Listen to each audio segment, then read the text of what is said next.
The next project in my garage renovation series was figuring out a way to mount my chain hoist safely and securely in the garage. And if you've seen the videos from my larger shop, you'll know I love anything that helps with material handling, and the chain hoist is one of my favorite tools in that category. So I work by myself most of the time, and it can be next to impossible to move the pieces I'm working on without some kind of assistance, and that's where this kind of hoist comes in. My larger shop has metal I-beams as part of the structure, which made mounting the chain hoist there super easy, but that definitely isn't the case in our garage. Also, unfortunately, the joists in our garage are engineered I-joists, which made mounting the chain hoist even trickier. And that's because you typically don't want to go drilling big holes for things like lag screws in the bottom of these types of joists, as you risk damaging the flanges. Also, these joists aren't really designed for a heavy, concentrated point load, so ideally I wanted to spread the load from the hoist across multiple joists. When looking around at mounting options, I considered a bunch of different methods, including just adding a piece of metal I-beam, similar to what my buddy April Wilkerson did in her dad's shop. That said, this seemed like it would be extremely cumbersome to install and was probably overkill for lifting a few hundred pounds. After looking at other options, it seemed like the most popular method for mounting hoists in a garage by a wide margin was using Unistrut. So in case you're not familiar with it, Unistrut is a system based around this standardized steel channel, which comes in a few different depths and gauges depending on how much strength you need. And when combined with the dozens of different types of fittings that are designed to go along with Unistrut, you can build pretty much anything with this stuff. And as it turned out, Walt Disney even made a cartoon about Unistrut back in the 50s that I think illustrates the system much better than I can. That's why we'd like you to meet our good friend, Mr. Strut. Hiya, folks. First, there's the Unistrut channel. When the nut has been inserted in the channel, it can be easily turned into position, ready to receive whatever fitting is to be used and the securing bolt. Now, as the bolt is tightened, the hardened teeth in the grooves of the nut bite into the relatively soft steel of the channel edge so that it cannot possibly slip. That's the simple truth, folks.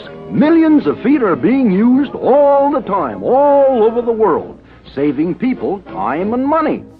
Unistrut is used all over the place in commercial applications. Just look up next time you're in a factory or warehouse. I'm sure you'll see some, but it's also readily available at most big box stores for consumer use. There are also dozens of different styles of trolleys available that work with Unistrut, and these would allow me to easily move the chain hoist around my garage for maximum flexibility. The trolley I went with is perfect for the hook-style mount for my particular chain hoist, but there are also trolleys designed to work with the very popular Vever hoist, which my buddy Cam from Blackdale Studio uses to move his massive slab projects.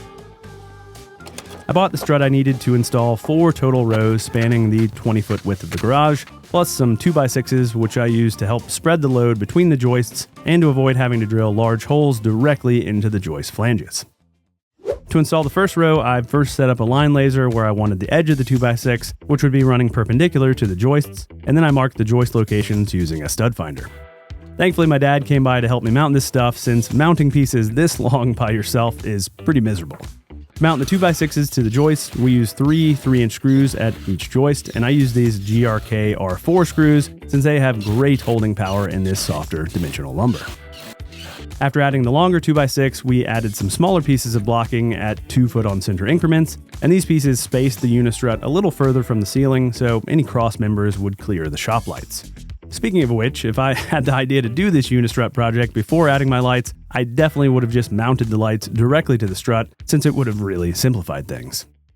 Anyway, after adding the second length of 2x6, we could get the first piece of strut mounted, first cutting it to length.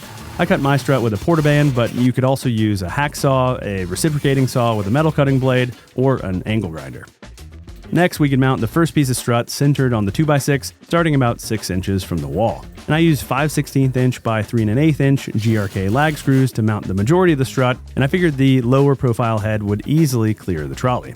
Unfortunately, my trolley was inexplicably delayed in shipping, so I didn't actually have it on hand to test out, and you'll see how that worked out a little later in the video.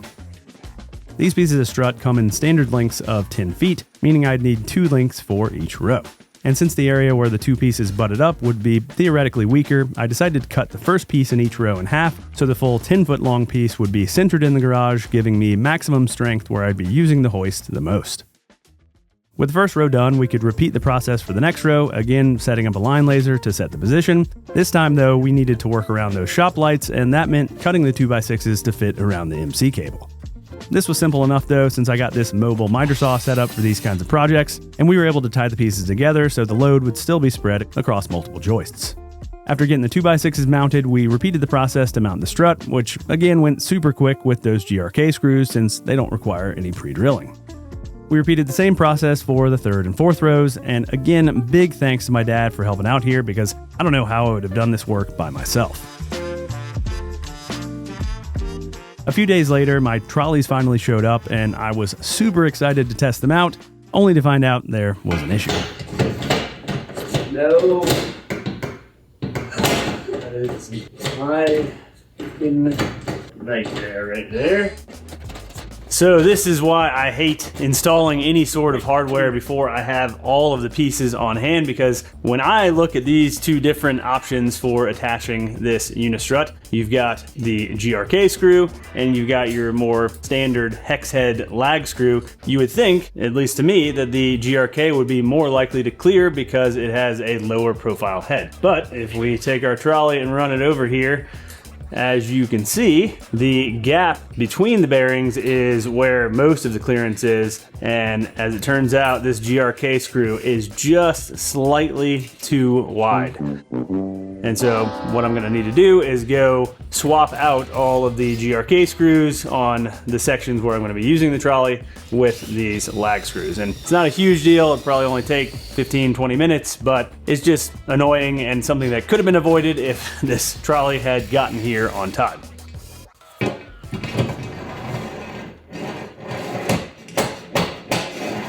One down, like 30 to go.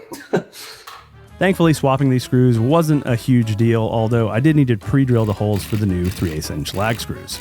Also, I should mention that a lot of these trolleys won't work with any kind of internal mounting bolts and instead require hanger brackets, which would have basically doubled the cost of this project due to the extremely high cost of those brackets.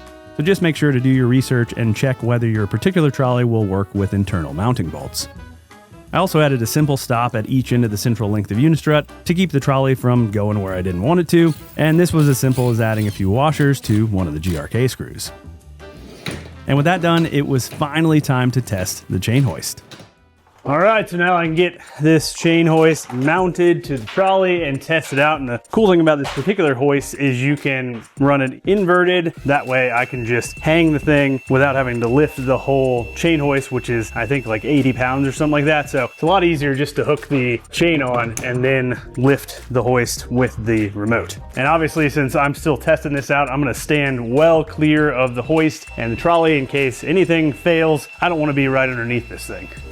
All right, so as expected, this looks great. This trolley is super beefy. It's rated at, I think, 2,000 or 3,000 pounds, so way more than I'll ever load it with. And so now we can, I guess, test it out with some sort of heavier weight. I usually just test this out by lifting myself, so I guess let's go ahead and do that. But man, this is great. This moves on this Unistrut really smoothly. So I'll have one of these trolleys on this rail and then one on this rail. So that covers probably, 80% of the area of my shop.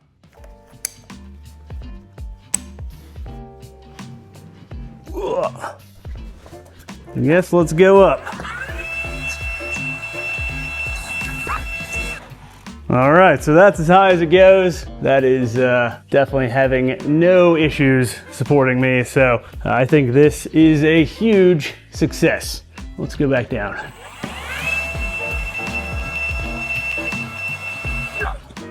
Heck yes, that is awesome.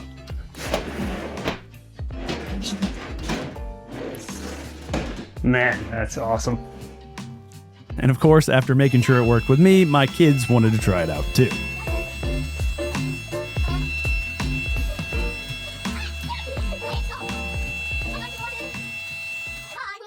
Let's talk about the sponsor of this week's video, Jumpstart Your Woodworking, my beginner woodworking course. And in this course, I'll go over everything you need to get started woodworking in 4 modules. In Module 1, I'll go through a detailed breakdown of my $1,500 essential tools list, as well as some shop safety tips. From there, we'll move on to our first project, the Jumpstart Workbench in Module 2. And this workbench is a great skill builder and will introduce some key woodworking techniques like efficiently breaking down material, creating half-lap joinery, building cabinetry and drawers, and much more. Module 2 alone has over 2.5 hours of video instruction, and best of all, I built the entire workbench and all the projects in this course with nothing but the tools on my essential tools list, so you can easily follow along in your shop. After wrapping up the workbench, we'll move on to Module 3, where we'll build this beautiful mid-century modern coffee table, which will introduce a bunch more woodworking skills, including cutting and installing hardwood edge banding, cutting dado and rabbet joinery with the router, making router templates, and applying a professional finish with no fancy equipment. Finally, we'll wrap up the course with Module 4, where I'll go over my tips and tricks for planning and designing your future furniture projects. And this includes the basics of designing your projects in SketchUp and much more. So if you're a busy beginner who wants practical woodworking skills without the fluff and pretense, check out my course, and if you don't like it, I've got a 30-day money-back guarantee. Thanks for your support, and let's get back to work.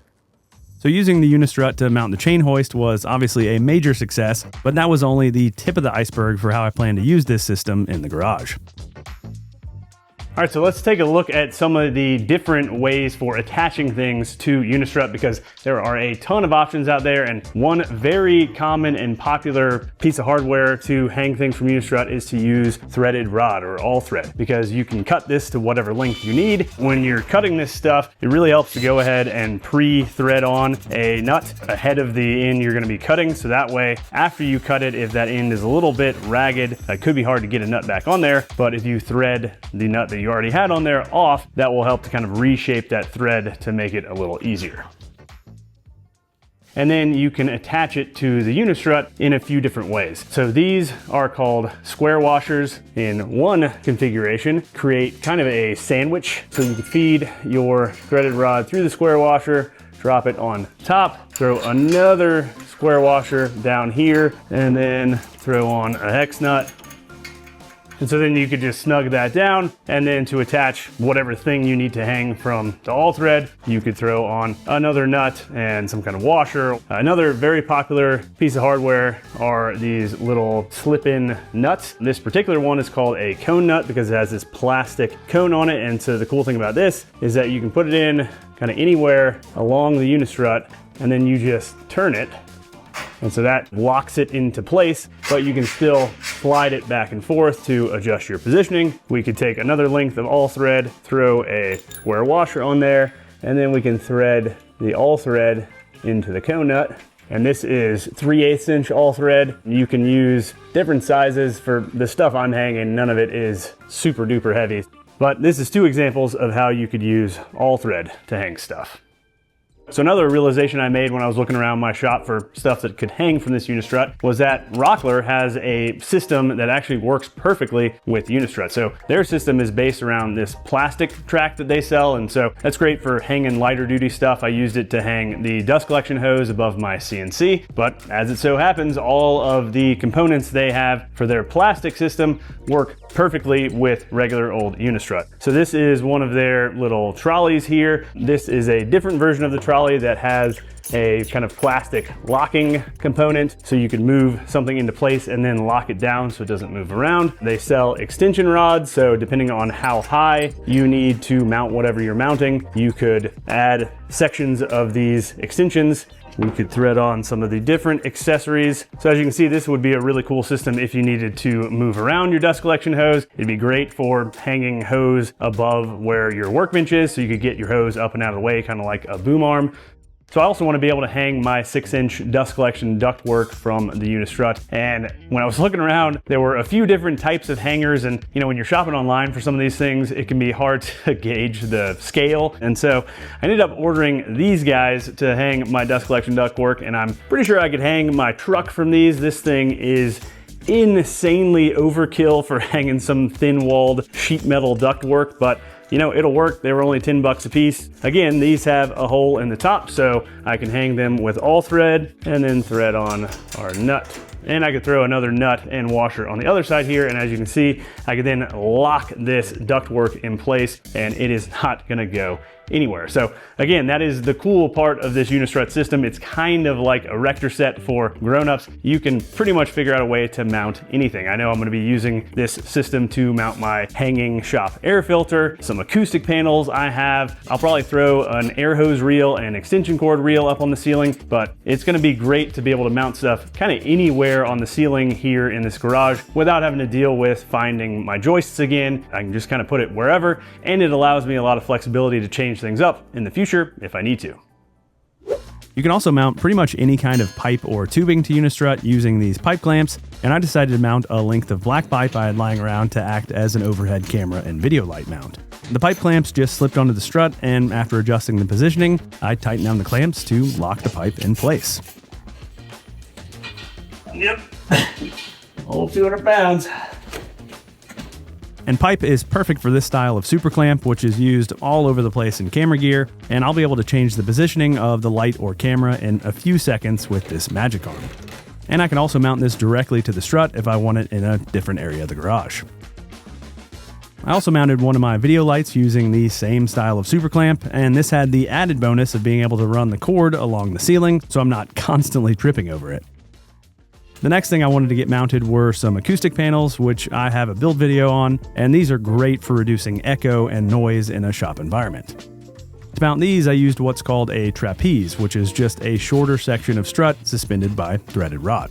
I mounted the trapeze using the cone nuts I showed earlier, and I was able to get 6 pieces of 20-inch strut out of one 10-foot stick, which made this really efficient from a cost perspective too.